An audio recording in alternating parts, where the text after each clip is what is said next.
Hi friends, this is J K മറയൻ മണ്ട. നമ്മുടെ ഒരു പുതിയൊരു വീഡിയോയിലേക്ക് സ്വാഗതം. ഇന്ന് നമ്മൾ പരിചയപ്പെടാൻ പോകുന്നത് ഒരു നാനോ മറൈൻ ടാങ്ക് എങ്ങനെ സെറ്റ് ചെയ്യാം, അതിന് എന്തൊക്കെയാണ് വേണ്ടുന്നത് എന്നുള്ളതാണ്. ഫസ്റ്റ് ഓഫ് ഓൾ നമ്മൾ പറയുന്നത് മറൈൻ ടാങ്ക് എപ്പോഴും ഇത്തിരി ഡിഫിക്കൽട്ട് ആണ്. അപ്പോൾ മറൈൻ ടാങ്ക് സെറ്റ് ചെയ്യുമ്പോൾ അതിന് വേണ്ടുന്ന എക്യുപ്മെന്റ്സ് വെച്ച് തന്നെ നമ്മൾ തീർച്ചയായിട്ടും ഒരു മറൈൻ ടാങ്ക് സെറ്റ് ചെയ്യണം. ഇപ്പൊ പല ആളുകളും നമ്മുടെ ഷോപ്പിൽ വന്നിട്ട് അവരുടെ അനുഭവങ്ങൾ നമ്മളോട് ഷെയർ ചെയ്യാറുണ്ട്.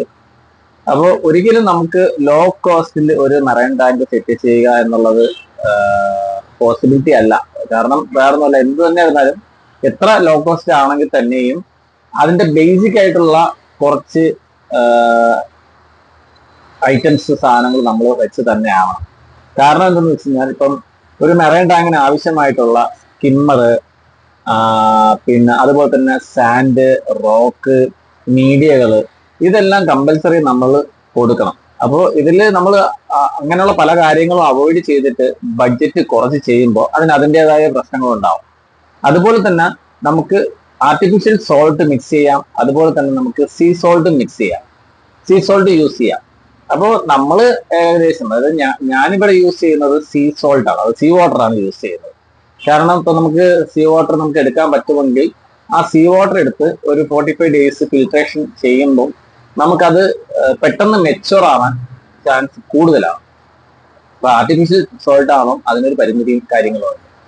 അപ്പോൾ തീർച്ചയായിട്ടും ഒരു മറൈൻ ടാങ്ക് സെറ്റ് ചെയ്യാൻ ഇരിക്കുന്ന ആളുകളാണെങ്കിൽ തീർച്ചയായിട്ടും അതിനെക്കുറിച്ച് നല്ല രീതിയിൽ ഒരു പഠനം നടത്തിയതിനു ശേഷം മാത്രം ഒരു മറൈൻ ടാങ്ക് സെറ്റ് ചെയ്യുന്നതാണ് നല്ലത്.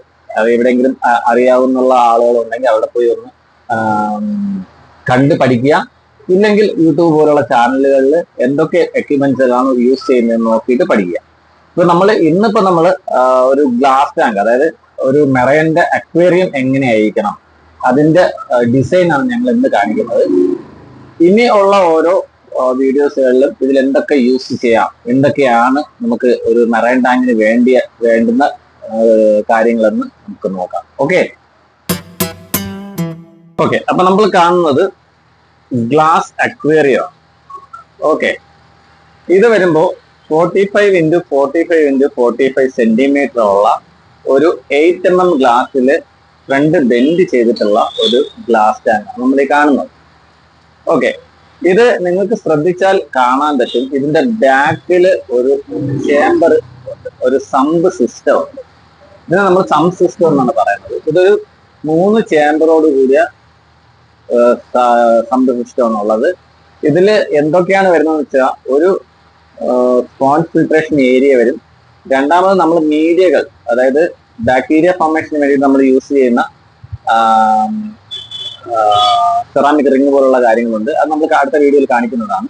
അതിന് വേണ്ടിയിട്ടാണ് സെക്കൻഡ് ചേംബർ ഉപയോഗിക്കുന്നത്. അതിന്റെ മേളിൽ നമുക്ക് വേണമെങ്കിൽ സ്കിമ്മർ വെക്കാം. മൂന്നാമത്തെ ചേംബറിൽ നമ്മൾ റിട്ടേൺ പമ്പ് വയ്ക്കും, കാരണം വാട്ടർ തിരിച്ച് ഈ മെയിൻ ഏരിയയിലേക്ക് വരാൻ വേണ്ടിയിട്ട്. ഓക്കെ, ഇത് മസ്റ്റായിട്ട് വേണം. ചിലർ ഇതിനെ ബാക്ക് ഹാങ് ഓൺ ഫിൽറ്ററുകൾ വെച്ച് ചെയ്യുന്നുണ്ട്. ബാക്ക് ഹാങ് ഓൺ ഫിൽറ്റർ വെച്ച് നമുക്ക് ചെയ്യാം, പക്ഷെ അത് സമ്പിന്റെ മീൻസ് നമ്മുടെ മെറൈൻ്റെ തന്നെ ബാക്ക് ഹാങ് ഓൺ ഫിൽറ്ററുകൾ ഉണ്ടെങ്കിൽ കുഴപ്പമില്ല. അതുപോലെ തന്നെ ബാക്ക് ഹാങ് ഓൺ സ്കിമ്മറുകളും ഉണ്ട്, അതും നല്ല കമ്പനികളുടേതാണെങ്കിൽ കുഴപ്പമില്ല. പക്ഷെ ഏറ്റവും യൂസ്ഫുൾ ആയിട്ടുള്ള സിസ്റ്റം എന്ന് പറയുന്നത് എപ്പോഴും സമ്പ് സിസ്റ്റം തന്നെയായിരിക്കും. ഓക്കെ,